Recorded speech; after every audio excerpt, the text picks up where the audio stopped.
Board of Ilekam.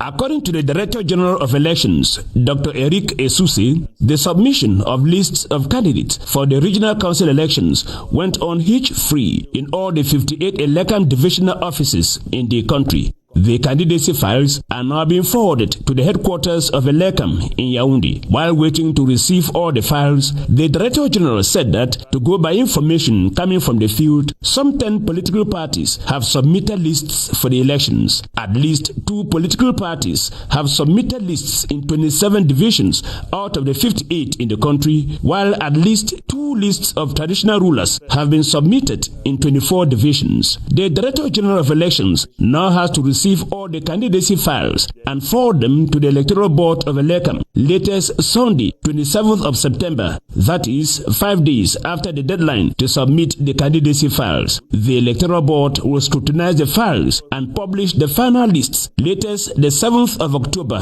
2020, that is 60 days before Election Day. As stipulated in the Electoral Code, the list of members of the 2 electoral colleges of the regional election has been updated, approved and published in Ilekam's divisional branches. The list comprises, on the one hand, of municipal councillors who will vote the divisional delegates, and on the other hand, first, second and third class traditional rulers who will vote their representatives. Beatrice Lawson represents the group of voters, which according to Ilekam is 24,000. Ilekam reports registering some 24,000 electors of the 2 electoral colleges in all 58 divisions of the country. Among them, 10,532 municipal councillors and 10,631 traditional rulers, whose names were pasted at the Ilekam divisional branches on September 22, 15 days after the convening of the electoral colleges. They are the set of electors on whose shoulder leans the responsibility of electing regional councillors.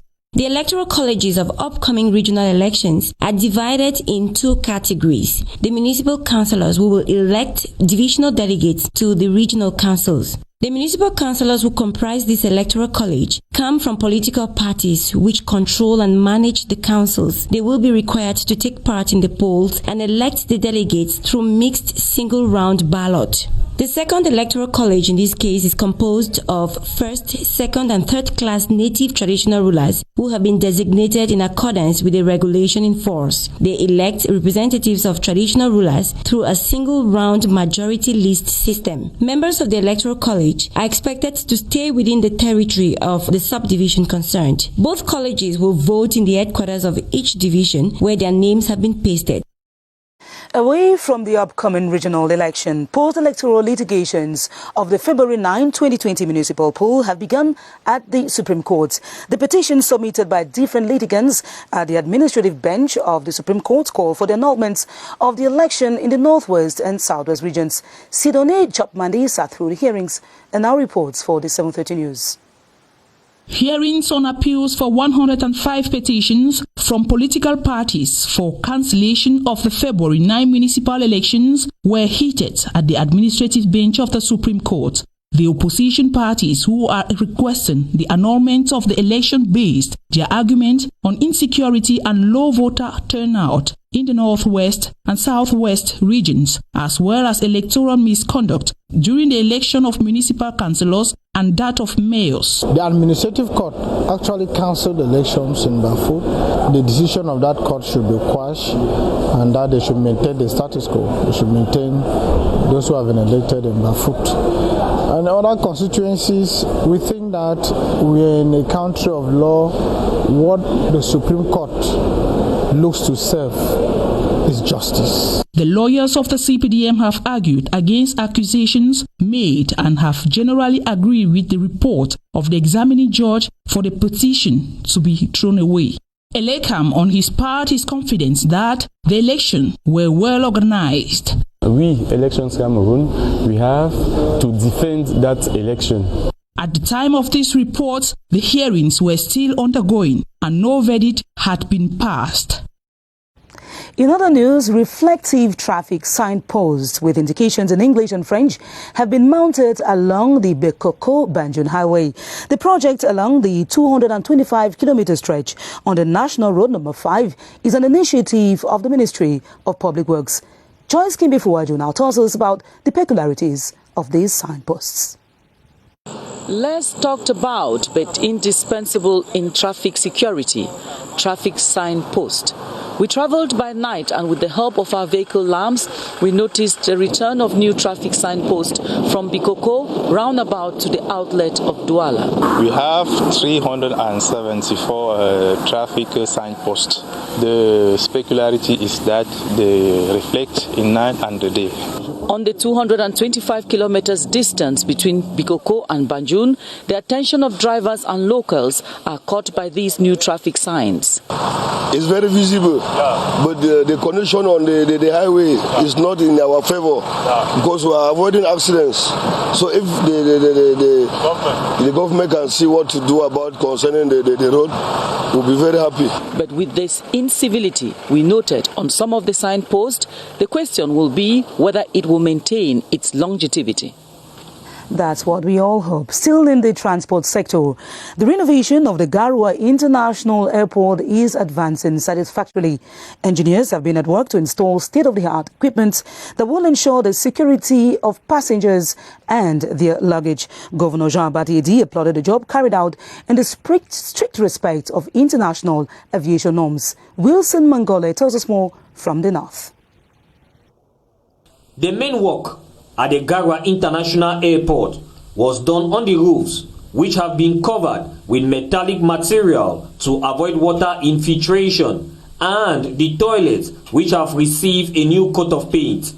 With regards to aviation security, new metal detectors have been bought for the safety of passengers, staff, and airport property. The renovation of the airport to meet international aviation standards comes ahead of the African Cup of Nations, which Gbarwa is host to one of the pools of the competition. I'm very satisfied to see what the ADC are done in the way of equipment to secure not only the passengers but encourage them. Officials of the region thus believe that with such renovation at the airport, the region is ready to welcome people from far and near.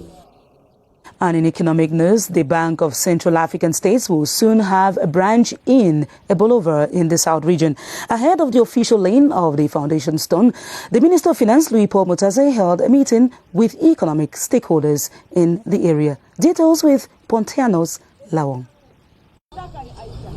The preparatory meeting brought together officials of the Bank of Central African States, BEAC, led by its National Director Blaise Eugène Som, as well as South Governor Felix Ngelengele and close aides. Minister Louis-Paul Mutaze and stakeholders have taken adequate measures to ensure the success of the ceremony to lay the foundation stone of the Ebola branch of BEAC from the logistic and technical points of view. From the program of the event, the lodging of various officials as well as the mobilization of the population, participants laid the groundwork with emphasis on the respect of anti-COVID-19 measures. We have been discussing with all the stakeholders, and what I can tell you is that I think all will be ready. We are going to report to the Prime Minister and let him know what we have found on the field. Minister Louis-Paul Mutaze has also visited the project site at the Anguno neighborhood, already being prepared for the event. He is optimistic that the ceremony will be successful. On today's developing story, the Government Action Fair Sago enters day 2 today with some 80,000 visitors discovering the services offered by public administrations. Apart from conferences organized by the public and private sectors, there is the live broadcast of exchanges on CRTV News. Iwane Pole tells us that the exhibitors have also surpassed 150. Ministerial departments and state corporations have occupied stands at the Yaoundé Multipurpose Sports Complex to exhibit their goods and services. Through conferences, the experts are explaining the missions of their respective institutions. So many issues that we did not understand were clarified at this conference. Many people got to know the difference between the Supreme Audit Institution of Cameroon, which is CONSUPI. What we do is in the interest of good governance. Whatever the government is giving out should get to the citizens rather than end up in the pockets of individuals. The present 9th edition of the SAGO 2020 is grouping over 150 exhibitors. This forum is very important for the local population because it shows all the dynamism, all the creativity of the economic sector of our country. Approximately 80,000 visitors are expected at the exhibition ground by the 25th of September when it ends. In the agricultural sector, commitments are being taken to upgrade the seed production sector in the country. The National Seed Council, in its 8th session in Yaoundé today, emphasized on the agronomic values of vegetables like onion and watermelon. The meeting was chaired by the Minister Delegate to the Ministry of Agriculture and Rural Development, Clementine Ananga Messina. Here's an excerpt on the objectives of the council. Agriculture starts with the seed. Without a good seed, a performed seed, we cannot have the level of productivity that we need. With the good productivity, we can improve both quantity and quality of the production in our country. The National Seed Board is a consultative body who regroups all the stakeholders. Today, specifically, they will review the test protocols for some products like maize. And now on to education. As we announced in one of our top stories, the 2020-2021 school year and pedagogic activities in the secondary education sector have been officially launched with calls to respect COVID-19 barrier measures in the school milieu. At the opening today in Yaoundé by the Minister of Secondary Education, Professor Nalova Lyonga, school officials were enjoined to abide by the 50 pupil per class rule. Details with Joyce Tata. After a 2-day intensive working session on the solemn pedagogic resumption by secondary education stakeholders, Minister Nalova Lyonga launches the 2020-2021 school year, ushering in a new baby, distance learning. A peculiar year with new orientations, necessitating the proper respect of social distancing in classrooms for a COVID-19-free school year. We're telling the whole population of Cameroon that Cameroon is ready to welcome our children. 50 per class is not an opportunity for principals to make money. It is an opportunity for principals to obey the social distancing. At the tail of the ceremony, Minister Nalova Lyonga symbolically handed over anti-COVID-19 kits to the 10 regional delegates of secondary education to reinforce the fight against the deadly pandemic in their spheres of influence. With pedagogic activities now in full swing, the biggest challenge of the education community is to dispense knowledge while protecting pupils and their instructors from the deadly coronavirus. While the wearing of face masks is mandatory, the institution of regular hand washing, the provision of hand sanitizers and the respect for physical distancing are prescribed. Gilbert Ongene investigates. This is the groupe scolaire Les Amis in the Kondengui neighborhood of Yaoundé. School officials here defend the fact that apart from their usual capacity of 35 pupils per class, which is far below the 50 required by the ministry, the airy spaces within the classrooms and recreational grounds on campus will be as a way of checking the spread of COVID-19. What will change this year is that outdoor classes will be very, very effective. A stone's throw from here at Angisa, the story is different. We had a class that was about 100. So automatically we had to share the class into 4. Extension works are also underway to prepare for any eventual increase in the number of students this coming school year. Authorities of other schools whose capacity of children per classroom surpasses the 50 limit prescribed by government admit they are brooding on how to institute a shift system. By and large, school authorities, teachers, parents and other stakeholders of the educational community remain upbeat that Back to School 2020 will rise up to the COVID-19 challenge, just as was the case with the organization of the last official examinations. Getting a dialysis has been a strong worry for patients in Yaoundé who recently undertook to protest at the dialysis unit of the University Teaching Hospital of Yaoundé. While the patients decry an increase of the cost from 5,000 to 20,000 francs, hospital sources say the problem rather lies in the shortage of a complete dialysis kit. Cynthia Saptola has been finding out what the bone of contention is. This is what she brought back for the 7:30 news. This is Wanga Odette waiting at the dialysis unit of the hospital for her 16-year-old son to get his weekly treatment. At first, we paid 5,000 francs per treatment. Today, they asked us to pay 20,000 francs because I had to give 15,000 francs outside for a hemodialyzer, plus the 5,000 francs given in the hospital. We are in need of equipment. Inside, 6 machines working with more than 100 patients waiting, 15 per day for 4 to 5 hours of treatment each. Official sources of the hospital state that the prices of each treatment session hasn't changed. At CHU, when you come for dialysis, you pay 5,000 francs. We were running out of stock. The Minister of Health have been informed, and he allowed Bamenda Regional Hospital to support CHU. There is a delay between administrative procedures and the affordment from Belgium. Authorities at the Ministry of Public Health say apart from funding 80% of the actual cost of treatment, efforts are made to ensure that public hospitals with dialysis units are equipped. It's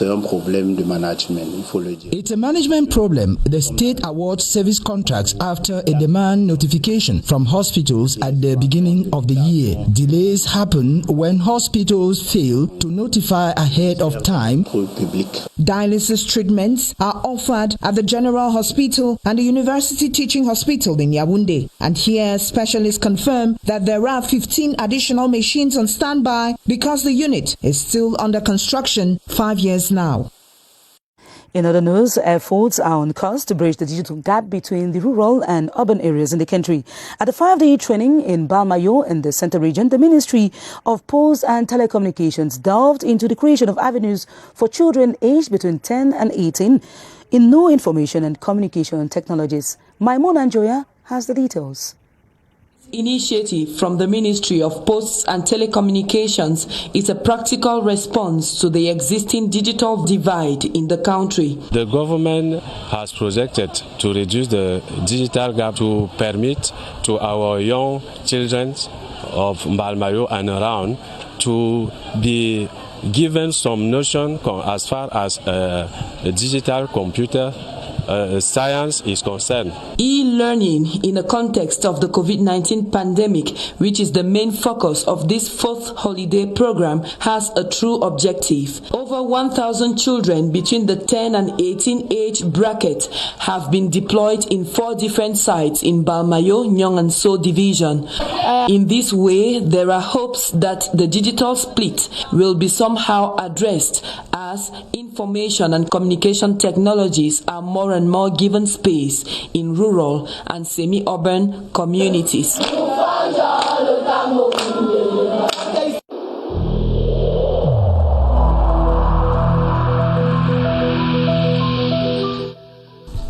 The wearing of face masks in public places will be mandatory until further notice.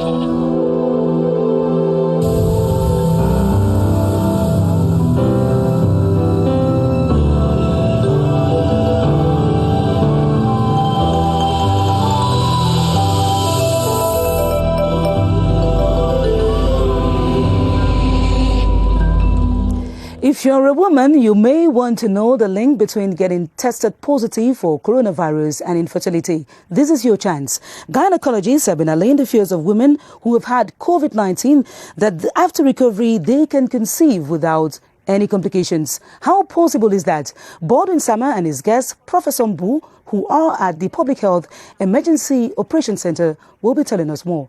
Hello, Baldwin.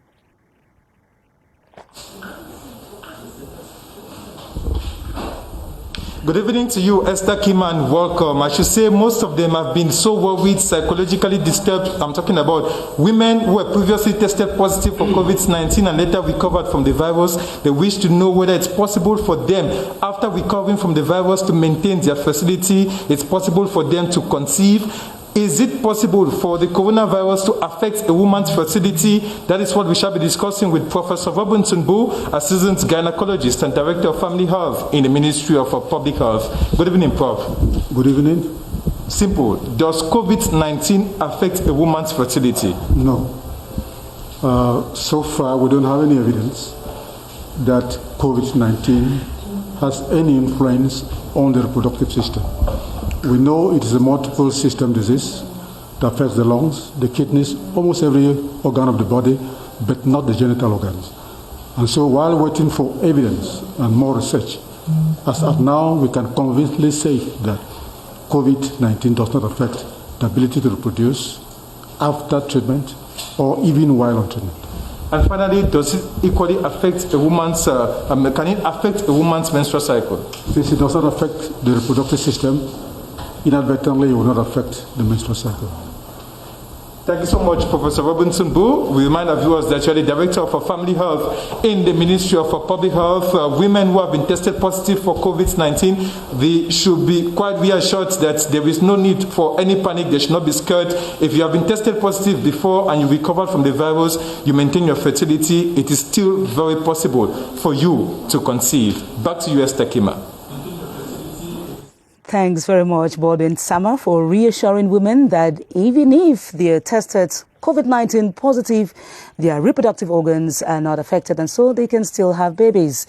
Now, let's talk something else. Actors of regulatory media outlets in French-speaking African countries are considering ways to appropriately deal with changes in technology and their impact on the traditional media. This is at the teleconference Summer University program, attended amongst others by Cameroon's President of the National Communication Council, Peter Isoka. Romeo Nkenyi tells us more. Over 40 participants are taking part at the first ever summer university program on regulation, media and information education, coordinated via teleconference in Tunis, Tunisia. The initiative is that of the High Independent Authority for Audiovisual Communication, the French-speaking Media Regulation Agency, and the Network of African Regulatory Authorities.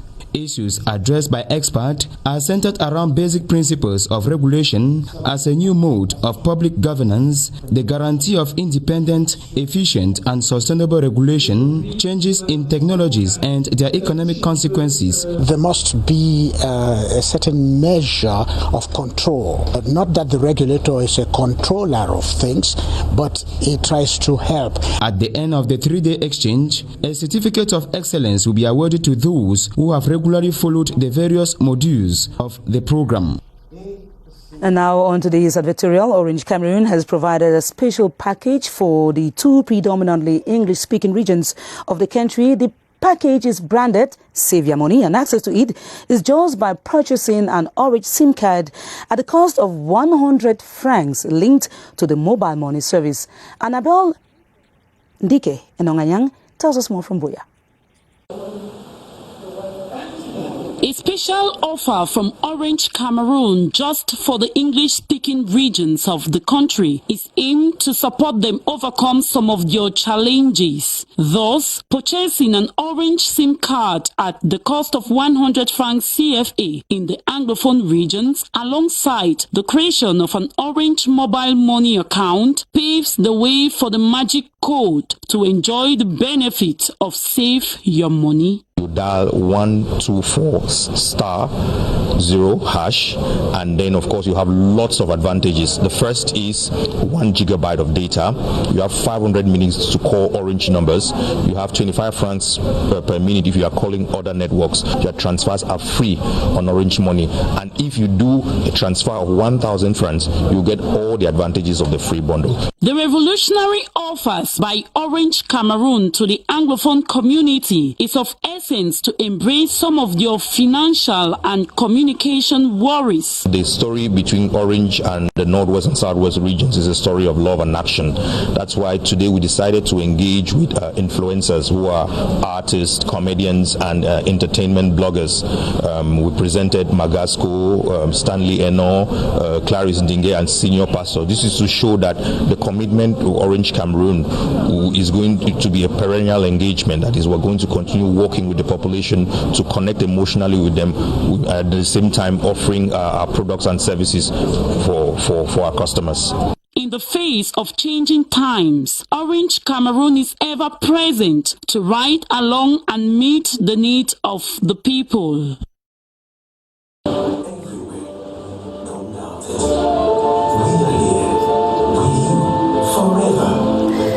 That editorial brings us to the end of the 7:30 news, in which you heard that work has begun in earnest at Elections Cameroon as the submission of lists of candidates of the regional election has wrapped up.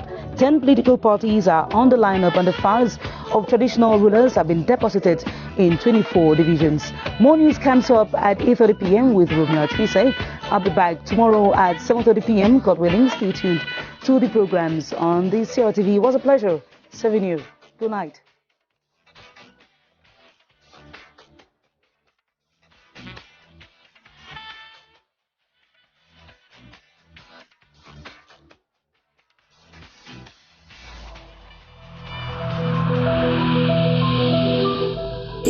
In this connection, we should avoid stigmatizing.